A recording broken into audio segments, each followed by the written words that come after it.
This is the all-new VW Amarok, the Volkswagen pickup in the next generation. So far it has been on the market since 2010 in the previous generation. Now finally the new generation with the bold styling, angular front and in the rear. I would actually say inspired a little bit by American pickup trucks. Or what do you think? Tell me your opinion in the comments. So far we have two versions here for you today. The two top trim levels, the Aventura and the Panamericana. But of course there will also be low trims and middle trim levels. In this video we're going to tell you all about you need to know on exterior and interior, all the different features, and of course the technical details, all the facts and figures you need to know about the all-new VW Amarok here on How to Go Fuel with Thomas. Let's go. In the front we can see LED lamps, standard now, optional the IQ light. These are the matrix LED lights.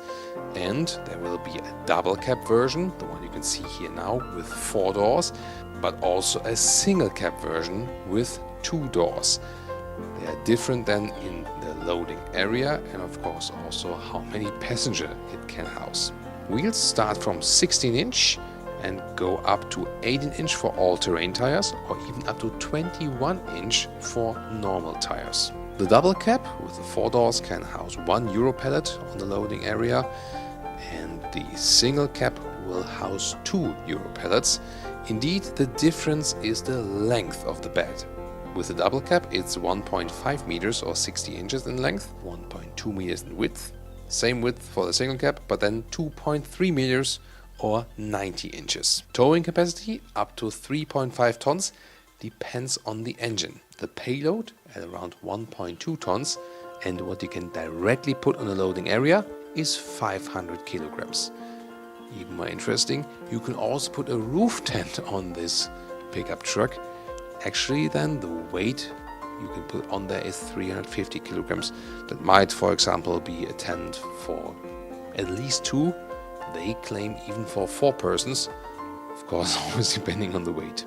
The overall length is increased now at 5 meters 35 or 211 inches. That means 10 centimeters or 4 inches longer, and even more interesting, the wheelbase increases by 17 centimeters or 7 inches. So longer wheelbase or even more wheelbase than length increase, and that means shorter overhangs and also more legroom in the rear, especially then for the double cab version.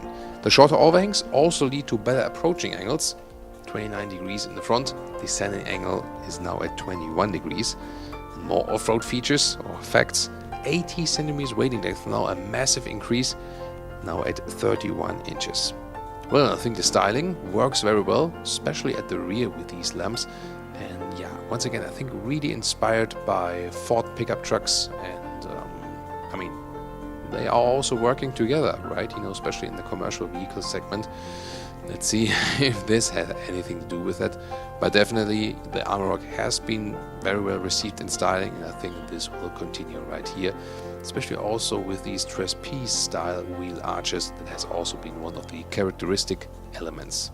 On the interior, all new, really nothing to do with the previous generation.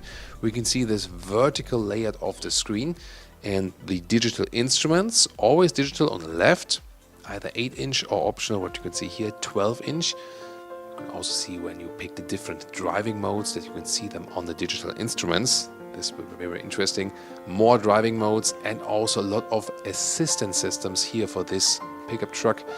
For this small pickup truck, you have to say, of course, the American sizes are always even larger, but it will be rather like a normal passenger car as for the drivability and the assistance systems.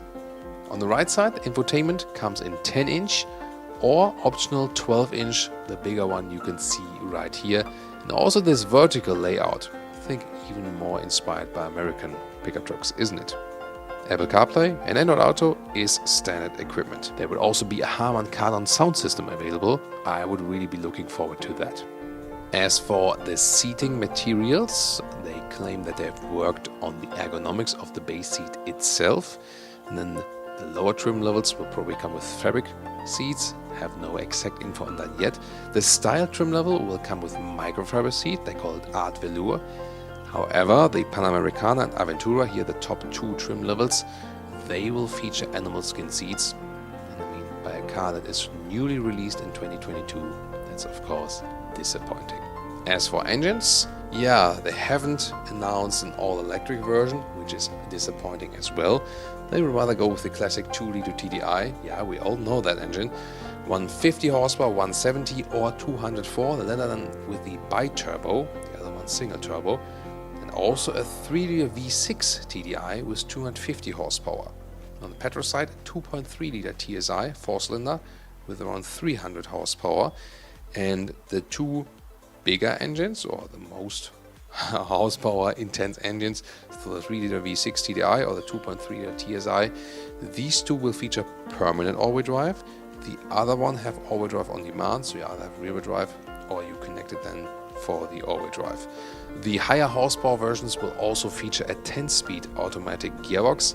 There will also be other automatic gearboxes available for the lower horsepower spec versions and also manual gearbox versions.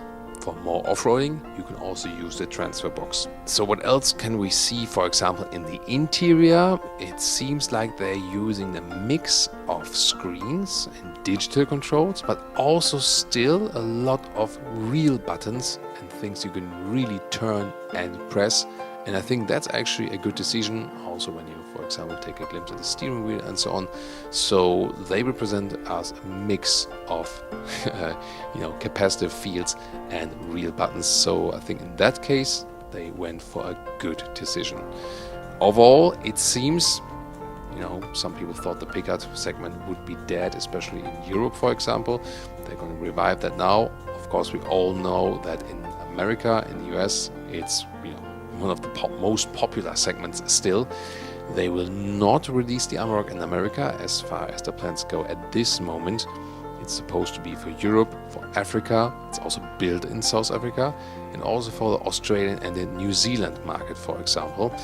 And it is actually built in South Africa, but they say that it's developed in Germany and Australia. So Australia will also be a focal market. So tell me what you think about the all-new VW Amarok. Looking forward to your comments.